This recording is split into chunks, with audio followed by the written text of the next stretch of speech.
సజ్జలు కనిపించదు. ఎందుకని యాడికి వెళ్ళిపోయాడు? అవునంట, వెళ్ళిపోయారు ఇక వాళ్ళు, హైదరాబాద్కి వెళ్ళిపోయారు. హైదరాబాద్ అన్న పోయిందే, అక్కడి నుంచి ఇంకెక్కడికి పోలా?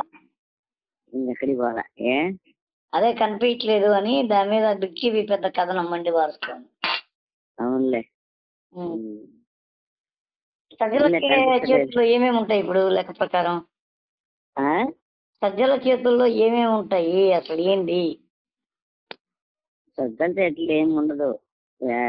జగన్మోహన్ రెడ్డి చెప్తే అది తీసుకొచ్చి బయట వాళ్ళకి చెప్తాడంటే, వీళ్ళకంతా డిస్కషన్ చేయకుండా జగన్మోహన్ రెడ్డి ఈ పని నాకు ఆయన ఏ పని చెప్తే నేను ఆ పని చేయడమే నా డ్యూటీ, అంతేగాని నన్ను చేయని ఇది ఉండదు నా దగ్గర.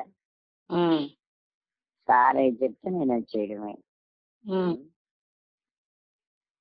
సార్ దగ్గర నుంచి నా వాయిస్గా వస్తుందంటే అది సార్ దగ్గర నుంచి వస్తుంది అంటాడు. నేనేం మాట్లాడినా ఆయనే మాట్లాడతాడు. అంతేగాని నా సొంతంగా నేనేమి డెసిషన్స్ తీసుకోను. అదే ఆయన ఉద్దేశం. అదే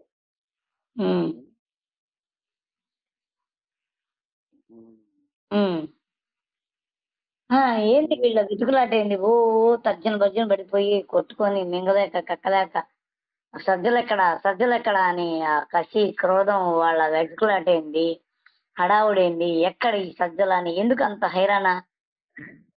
అంటే వాళ్ళు ఇప్పుడు వాళ్ళకి ఇప్పుడు ఏంటంటే దానికి ఏదో ఒక ఇది కావాలి వాళ్ళకి. ఇంకా ఇప్పుడు వీళ్ళు ఏది చేసినా వాళ్ళకి అదే కదా. ఇప్పుడు పని ఉంటే ఇంతకు ముందు వచ్చి మాట్లాడేవాడు, పని లేదు కదా ఇప్పుడేమి. ఇప్పుడు ఇక్కడ ప్రాబ్లం ఏంటంటే మామూలుగా అయితే ఇప్పుడు కొడాలి నాని, వంశీ వీళ్ళందరూ టీడీపీ వాళ్ళ చేత కొట్టించుకుంటుంటే ఈ సజ్జల, ధనంజయ రెడ్డి వీళ్ళంతా డైరెక్ట్ గా వైసీపీ వాళ్ళ చేత కొట్టించుకుంటున్నారు. ఇది ఒక వింత వాతావరణం, ఎక్కడ ఉండదు. అవును అవును. అది అంత నేరం ఏం చేశాడు సజ్జల? అంత నేరం ఏం చేశాడు? నేనేమేం చేసేది అంటే ప్రాబ్లమ్స్ ఏమన్నా చెప్పడం, ఆయన చెప్పడానికి ఆయన దంచినట్టున్నాడు అంతవరకే, అంతకించండి. అంటే వార్త కరెక్ట్ గా నేరుగా పోదు ఆయన దగ్గరికి. అదే వీళ్ళకి భయం, వీళ్ళే ఇన్సూరెన్స్ చేస్తున్నారు మాట్లాడతాడేమో అని వీళ్ళ బాధ, వీళ్ళ క్రెడిబిలిటీ పోతుందని వీళ్ళ బాధ. ఇప్పుడు అది నెక్స్ట్ అన్ని వివరాలుగా చెప్పుండాల్సింది దానికి. ఆయనకి ఇష్టం ఉన్నా లేకపోయినా చెప్పు ఉండాల్సింది.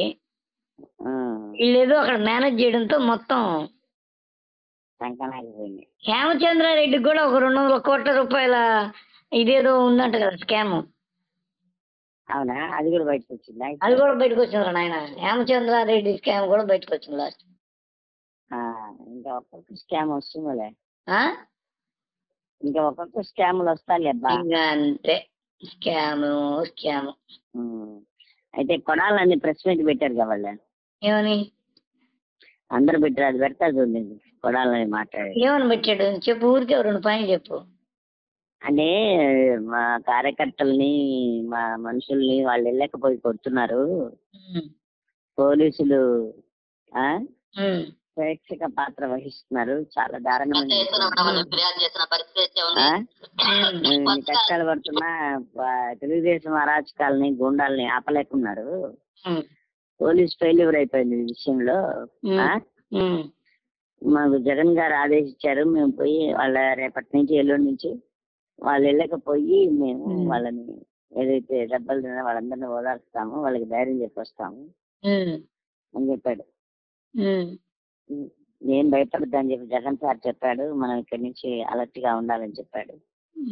మన పనే ఇది అని చెప్పాడు జగన్ సార్ ఫోన్ చేసి. ఉన్నత విద్యా మండలిలో 200 కోట్ల రూపాయల నిధులు గోల్మాల్ అంట, ఇష్టానుసారంగా వర్సిటీల వీసీలు నియమించారంట. ఆ తర్వాత వేమచంద్రారెడ్డి వ్యవహారంపై విచారణ జరిపించాలి.